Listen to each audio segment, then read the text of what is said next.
L'extraordinaire chronique cinéma de Benjamin. Messieurs, dames, la chronique cinéma de Benjamin Gomez, numéro 379, vous dit bonjour. Bonjour. Mercredi sort dans les salles le nouveau film de George Clooney, Les Marches du pouvoir, qui raconte les coulisses de la campagne d'un sénateur démocrate aux élections présidentielles américaines.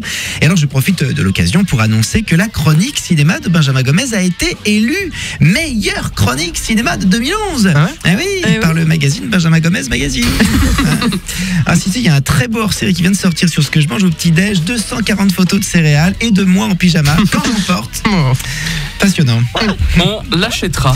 Oui, j'en doute pas. Bref, pendant que je me faisais immortaliser le choc à pic en papier glacé, George Clooney a réuni... C'était un Smax ? Non.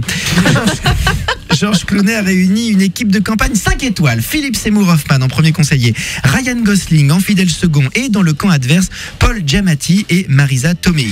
Ah, effectivement, c'est que des acteurs formidables, mais une campagne présidentielle, c'est pas forcément passionnant. Non mais toi tu dis ça, forcément tu viens de Belgique, le pays il a plus de gouvernement depuis 1 an et demi.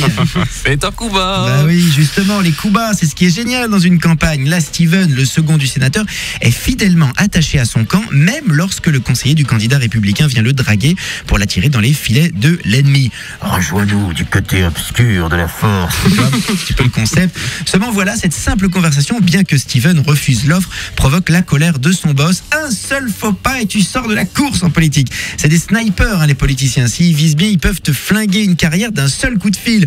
Bon, c'est juste que les costumes sur mesure, c'est un peu plus élégant que le treillis, quoi.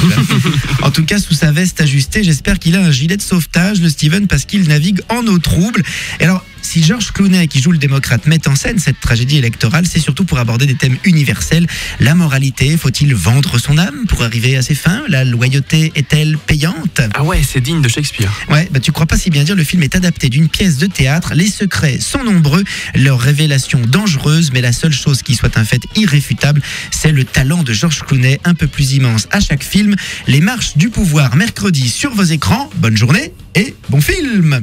Retrouvez tous les podcasts sur wifm.fr.